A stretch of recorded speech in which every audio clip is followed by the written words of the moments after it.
Hey, this is Steve in Dallas, Texas. It's Saturday morning, my friend, and you are listening to Light Talk. Good morning. This is Stan in Gainesville, Florida. Today we're discussing Big Looks, the Super Bowl halftime show. Who really directs the design, matching LED fixtures and consoles, and being intimidated by the director. All on Light Talk. And this is David coming to you from the beautiful Belmont Shore neighborhood of Long Beach, California. And if you don't already know, you are listening to Light Talk, and we are the Lumen Brothers. Welcome to episode 202, well into our third century. And but hey, what a busy week this has been. We had the Super Bowl last weekend. You know, we saw a terrific halftime show, once again designed by Bruce and his gang at Tribe. And we'll be talking about that later during our Let's Talk About segment. Hey, how are you guys doing? I have news from Stan's Fix-It shop.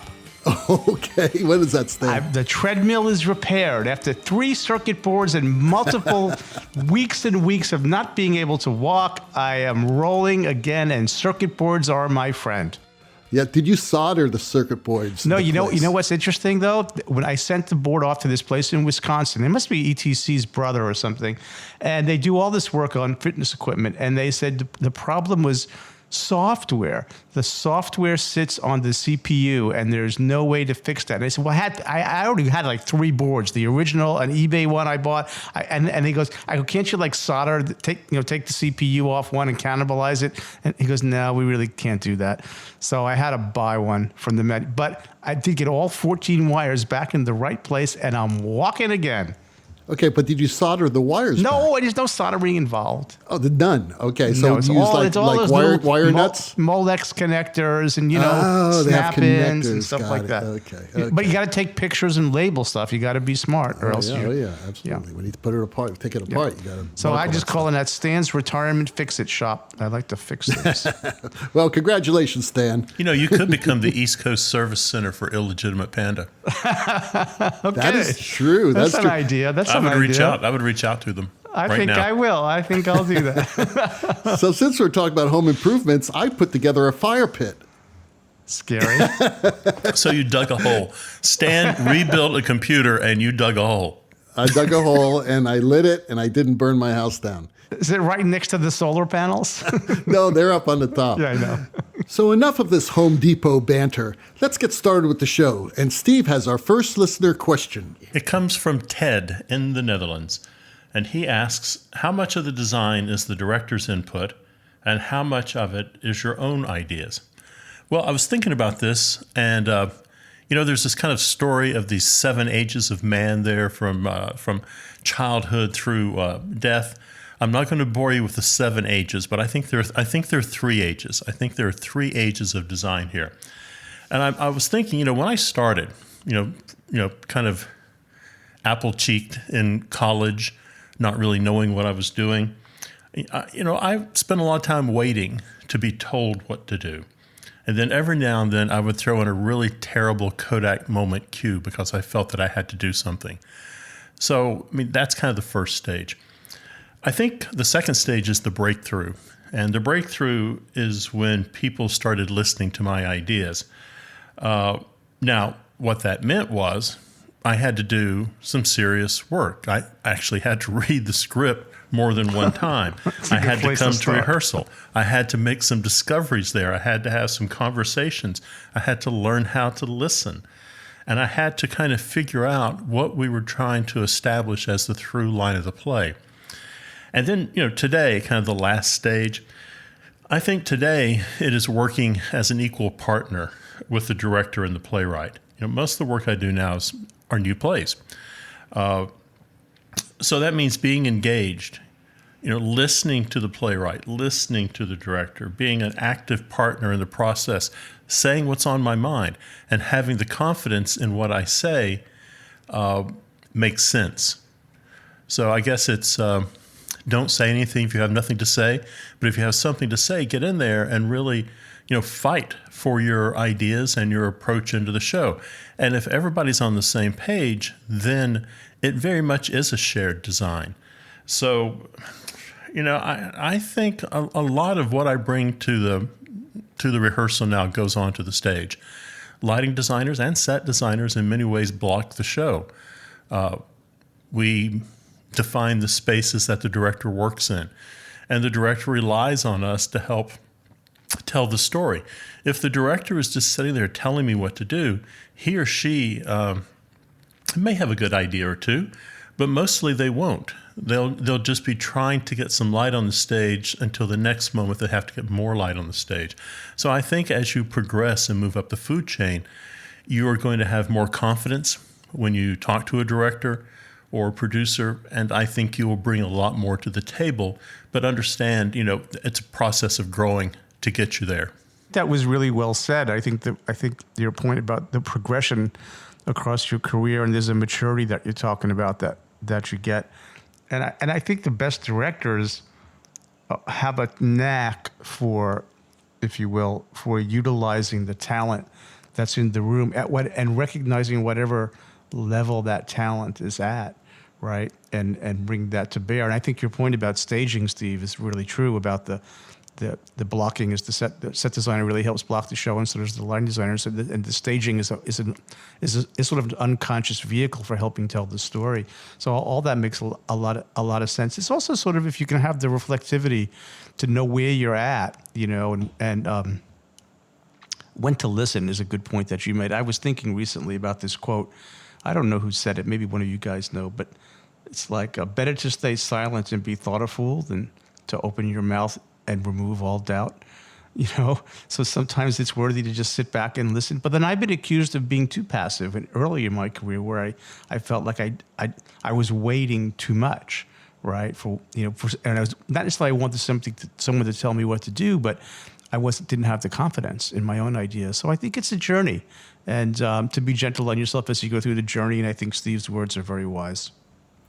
Yeah, and so are yours, Stan. It all depends on who you're working with, who the director is. And smart directors look at the creative team as a team and listen. And they, I've told the story 100 times. I'm not going to tell it again. But good directors want designers to think like directors.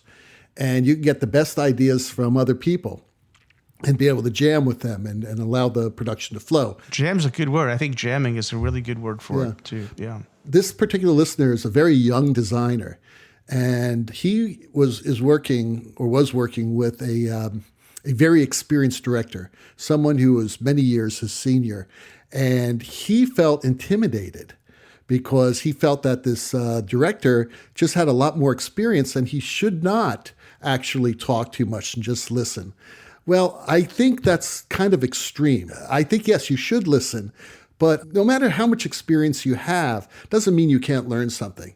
And if this director has been successful in all of her years, then I'm sure she does listen to a lot of designers, whether you're young or old, experienced or inexperienced. Because remember, a lot of this has to do with your personal opinion about the play, your point of view, all that. So, I just think you should. You should always talk. You should always contribute. And hopefully your director will respect you for that. Well, maybe, you're also, the production's at a log jam. And maybe when you speak up, you kind of let the water flow again. You break the dam. Or what happens is your statement inspires someone else to say something, and that inspires someone else to say something. So whose design is it? It becomes the whole team's design. Well, Randall in Oregon writes, I've been having some difficulties using two different manufacturers' LED fixtures and getting a color match in my console. Any ideas?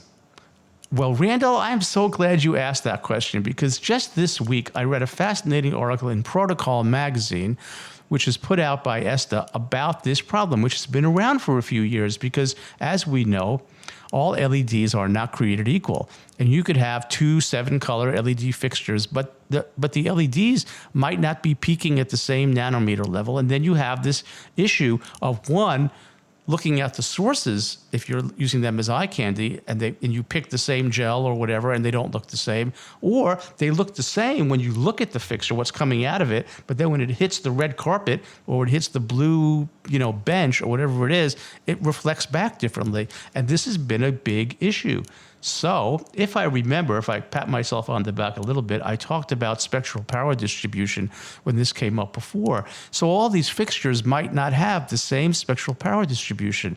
So why not just have the computer do what computers are good at. Use the math to adjust the LEDs and have the information about what their peak performance is on each LEDs in the different fixtures, and then have the algorithm match them for you. And this gentleman, I'm sorry, I don't have his name, the author of the article, was presenting this exact notion and saying, we can fix this and we can do this, and it would be done in the console. So hallelujah, it looks like the industry is picking up on a solution to this plague of a problem in color matching. Now, he also says it might not be such a big deal in rock shows, right? And depending upon what you're doing, it might not matter. But in other more critical applications, like galleries and architecture and other things where it really makes a difference, it's going to be a really great feature. So I think the horn has been blown on this, so to speak, and the message is out, and I bet you we're going to see it shortly. You know, I bet you could do the same thing with strobes. You could take a strobe and find that frequency at which it affects someone who is affected by a strobe, and let the strobe never get to that frequency through your console. I bet you're absolutely correct, Steve, because we know what those frequencies are. Sure. We have a pretty good idea. And we know that slower is worse, right? And faster is better in terms of triggering. Yes, because it happens, at lower rates. We did that. We looked that up one time, and I did find some data because, like in Florida, where they have these stands of trees on certain parts of the roads, and when the sun is either rising or setting, and you're moving in your car, you get this stroboscopic effect across the roadway, and it has caused seizures. So there has been some studies into that, and Steve's right. That could absolutely be done. It's, you could get a warning on the console that this strobe speed can trigger absolutely, because we know the ranges. So you could also take a chainsaw to those trees. Which is what they did, by the way. That's how they solved the problem, Steve. Yeah, this problem that Stan's talking about. We actually talked about this in the first season. Yeah, we did. And they actually had to take the chainsaw of the trees and knock cut trees down so that they wouldn't have that frequency. Except the tree huggers have to go down with them. So well, you can't change the sun, right? The sun, it's going to do what it does. It's going to do what it does. The title of the article is in this month's protocol, which is where I think Steve got the article about the GFCIs. I noticed that in there as well. The title of the article is Chasing Rainbows, Controlling Color, and the author is Javid, Javid Butler. And I highly recommend the article. It starts on page 28 in the winter 2021 issue of Protocol. Cappy in Nebraska writes, how do I create a big look on a small budget? I have 48 lights for a thrust that is only 12 by 16. Well, it sounds like a lot of lights for 12 by 16. That's what I thought. Yeah, that's a lot of lights. I mean, someone do the math. How many lights per square foot? Right. I mean, that's a lot of lights. A big look. Well, what does a big look mean? Does that mean bright, or does that mean bold? Intentional choice. If that's the case, one light does a great job. Well, she also has 48 lights. That means, not every light has to be in every cue. No. So start thinking about how you're, using this equipment. Maybe the big look is just the finale, or the big look is the 3 buttons, or whatever. Right. Mm-hmm. She's got a light for every 4 square feet. Let me just say, I'm sitting in my breakfast alcove, and it's about 12 by 16. And as I look around, I don't know where I would put 48 lights. Exactly. You can't hang 48 lights in 12 by 16. Yeah, I mean, it's a light for every 4 square feet. It's a lot of lights. That's a lot of lights. And also, light doesn't stop every foot it runs. It continues and lights the rest of the space as well. Unless you have, like a light that travels 12 feet and stops. We're also assuming she wants to use all 48 lights. Simple. I think what Steve and I were talking about earlier was be simple. Mm-hmm. 1 light, 2 lights at the most. Those are big, bold looks. I mean, that's what a bold look is, or a big look. It's not like how bright you can get it. Or how and many. Believe me, it's going to get pretty bright if you turn on all 48 lights. It's about how intentional. Well, somewhere OSHA is grabbing their chest right now. But going along that line of thought, on a 12 by 16 stage, you have the power of a single lit candle. That's going to be a big, bold look.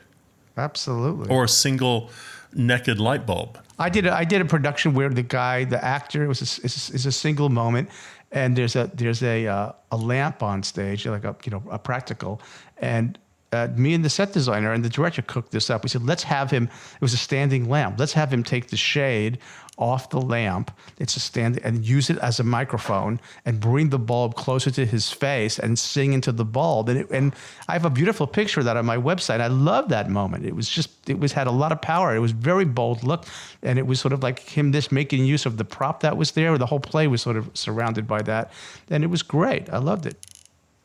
Well, you are listening to Light Talk. And today, Light Talk is sponsored by Sports Fan Ripoff Promotions.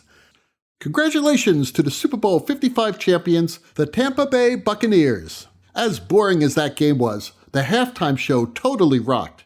And to celebrate this awesome halftime show, SFR Promotions presents a tribute to the true MVPs of Super Bowl 55, Bruce Rogers, Al Gurdon, and the magnificent team at Tribe.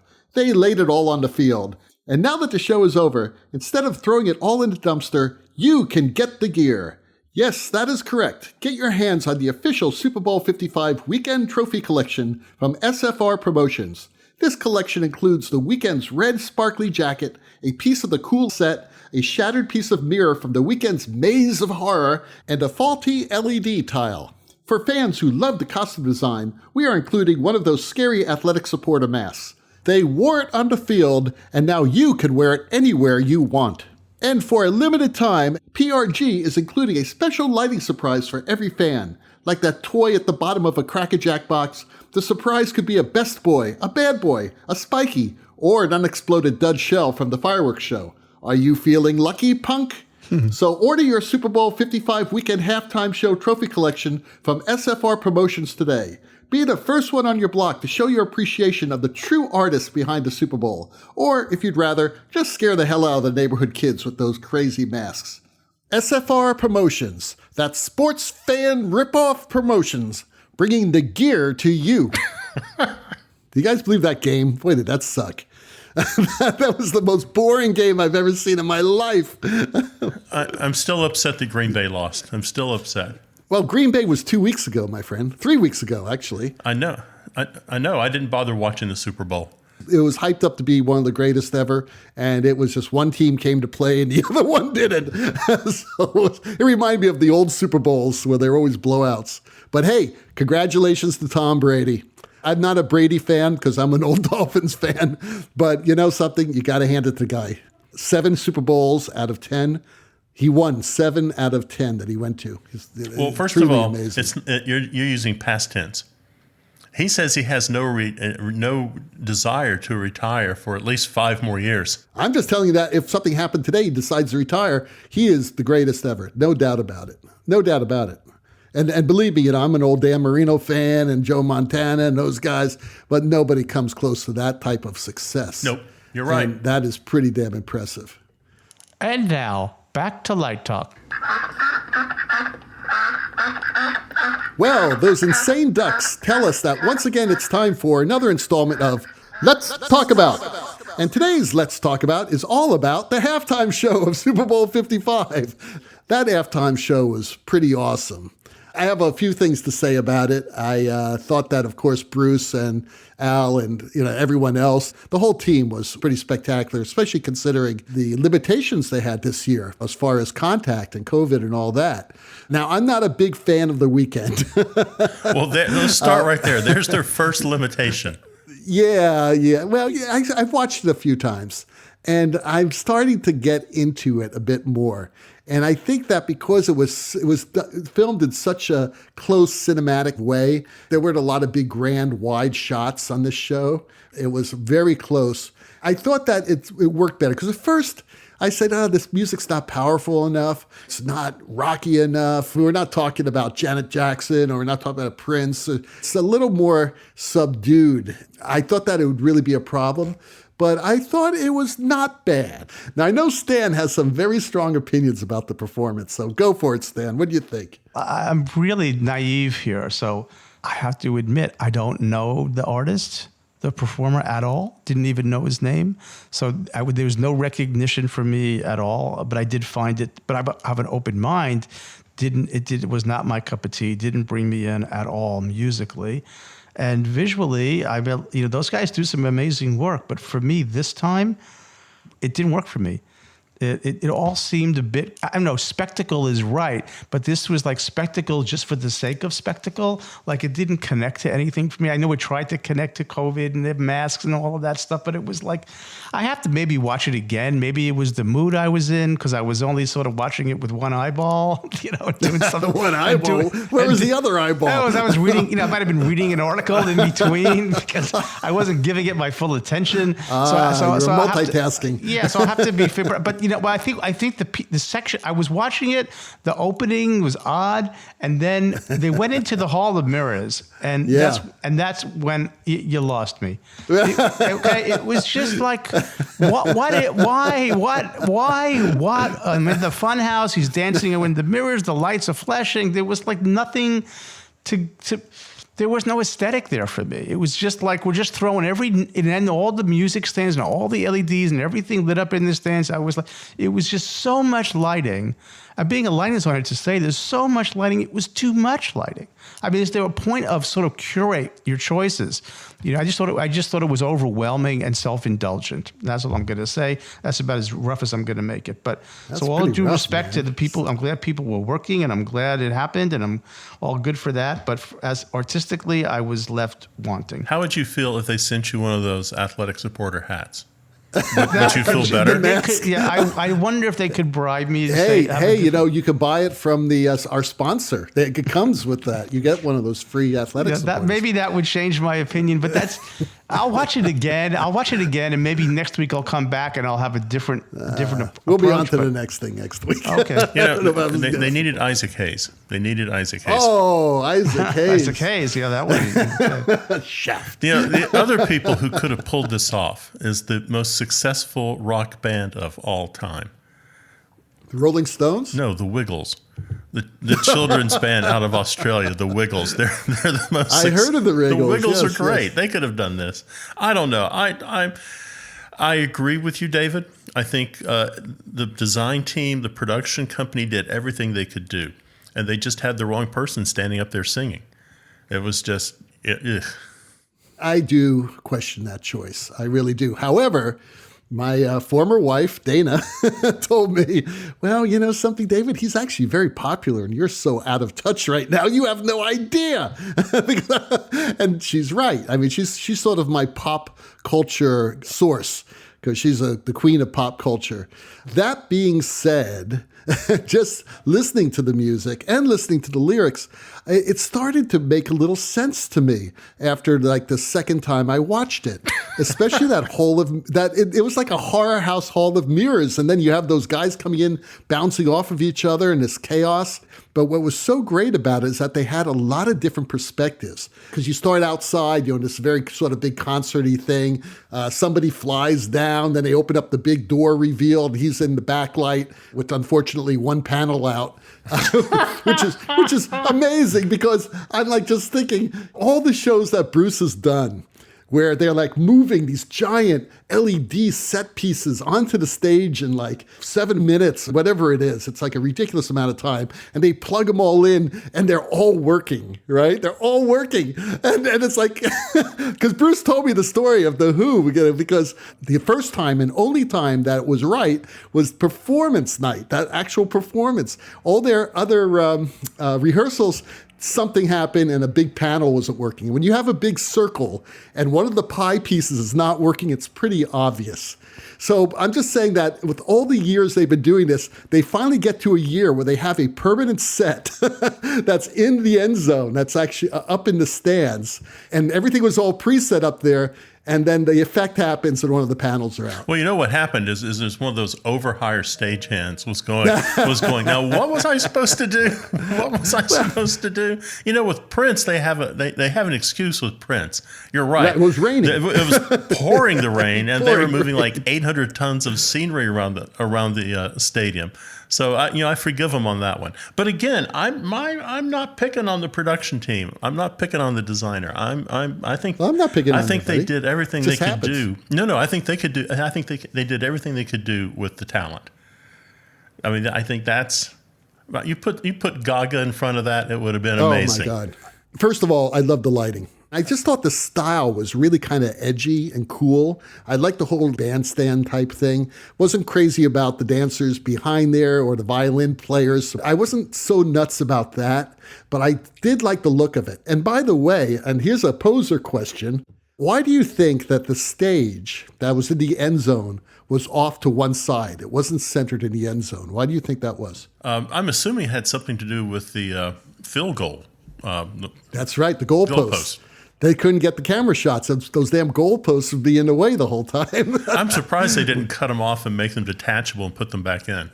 I think that would have taken too much time.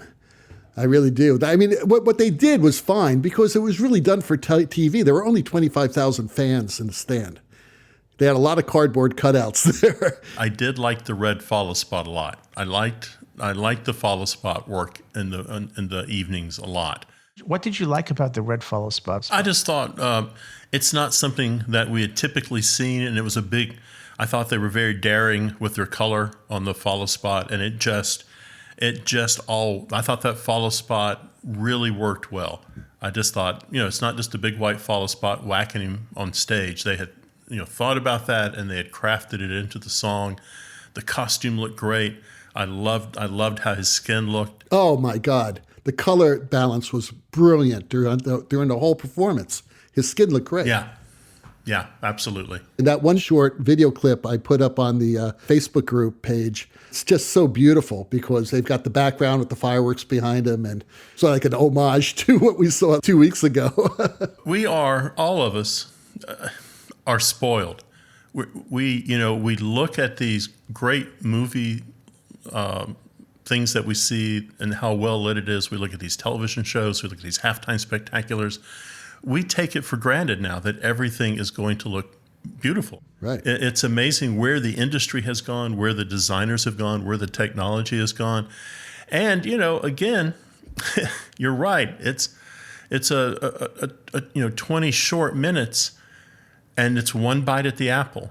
And how many consoles are running that thing? How many moving pieces are going? No matter how they map it out, I know there's a director who's changed his or her mind about a camera shot. And he went, number 3, pick him up quick. Oh, hold it, I was going to do that, or skedaddle over there with your handheld. We do take it for granted. We do, and these people are professionals. Obviously, they're at the top of their game. I mean, Bruce and the whole crew at Tribe are just like amazing. I met Bruce many years ago, and he had his act together back then. I think it was his first or second Super Bowl, and he talked to me about all those challenges that they were going through. We should have him on the show. And have Al on the show, too, because Al's a magnificent designer. He did that incredible Jesus Christ Superstar live. That I loved. Yeah, and he's a brilliant. And I thought that the lighting was brilliant on this show, too. Even in the corridor, I thought that was really kind of cool. What drove me crazy about the corridor was actually the camera work, because it kept on moving in and out, and it made me dizzy. And then I started getting nauseous. That's what it was for me. I would agree. There's other ways you could have used that, but that was not the way. I think if they didn't do that weird camera thing going in and out and like shaking, you would have liked it. Maybe so. Because that's what I thought when I saw it the second time. I was saying, okay, I'm going to ignore this because I don't want to get, I had to look away. I looked away from the TV because it was like it was not something I could enjoy. I thought you were going to say, I bet Stan won't like this. I didn't even think about Stan during the the show. Well, you should be. No, I don't think about Stan that much. But, it was very, very interesting. The LED screen behind him was amazing. And I love that moment when the moon rose. That was great. That was beautiful. That's a beautiful moon rising. And also, I don't know if anyone noticed this, but when they finally did get on the field at the end, they were showing a shot from the field up past them, and you could actually see the stadium lights chasing. Now, I don't know if they actually attached lighting fixtures where the stadium lights were, or if they actually used the stadium lights. I'll have to look at the light plot again. And by the way, the light plot and all the equipment lists is listed on the Live Design Online website. Check that out. Ellen told us that that all that's there and all the equipment, which supplied mostly by PRG. A quick list of credits: Jesse Collins, executive producer; executive in charge of production, Dave Myers; director Hamish Hamilton; supervising producer Aaron Cook; lighting designer Al Gurdon; production designer Bruce Rogers; lighting directors Jeff Nellis, Ben Green; lighting director programmers Eric Marchewitsky and Mark Humphrey, Gaffer Alan Siskel, Best Boys John Cox, Dennis Sissel, Alejandro Flores, Best Boys lead follow spots, Jason Uchida, Adam Hagen, Mickey Smallman, Daisy Toledo. I like Daisy Toledo. That's a great name. PRG Chief Tech is Rob Minot, PRG Lead Techs, Meg Flanagan, Chris Nye, Previs Tech, Nick Quiet, I believe that's how you pronounce Nick's name, Stadium Lighting Tech, Michael Dodge, and the Weeknd Lighting Designer, Jason Berry. Along with Tribe Inc., other companies involved included PRG, Stadium FX, who, by the way, did integrate the stadium lights into the show, I just found out, All Access, Atomic Design, Tate, Pixmob, Flying by Foy, and Pyrotechnica. And if I left anyone out, I apologize, but a great job, everyone. Steve has our last question of the day. Okay, Ryan in Ohio writes, how do I prepare for an interview? Okay, so I've got 8 easy steps for you. So get your piece of paper out and pencil and just write these down. Number 1, prepare your portfolio. Number 2, prepare your resume and have multiple copies. Number 3, prepare your appearance. Take a bath, get a haircut, iron your shirt. Definitely take a bath. Now, number 4 is where you mess up. Research the company. Find out who you're going to be talking to. Find out what that theater company or what that production company, what are they known for? What are their values? How are they connected to the community? Find out about them so you can have a two-way conversation. Number 5, arrive on time and be nice to the secretary. He or she is going to be watching you. And if you're out there talking on your cell phone or, chewing gum or just being an annoyance, that's going to drift back into the office after you left. Number 6, be prepared to answer the interviewer's questions. I mean, when they ask you something, take a moment and think before you open your mouth and start talking. And some of them will be hard questions, but just answer truthfully. But answer the question you've been asked. Number 7, this is the one you don't think about. Be prepared to ask questions of the interviewer. Mm-hmm. Have a conversation back. Tell me about why you do these shows. Tell me about what my workday is going to be like. Tell me about the type of directors I'm going to work with. It's their job to sell you also as much as it is your job to sell them. And finally, always send a thank you note. You can email them something, but I would go ahead and drop a little note in the, and I think email's fine, but I would drop a little note in the post that just says, thank you for talking to me. And that sometimes just that little note they get in the mail 2 or 3 days later makes a difference because they're probably interviewing, maybe they've cut it down to 5 or 6 people and you all basically have the same skills. That little extra step of sending an email, thank you, or sending a thank you note, that might make the difference. That might push you over the edge. Just to add on to what you just said, I think you're better off just also sending them a Light Talk with the Lumen Brothers mug, and that would do it.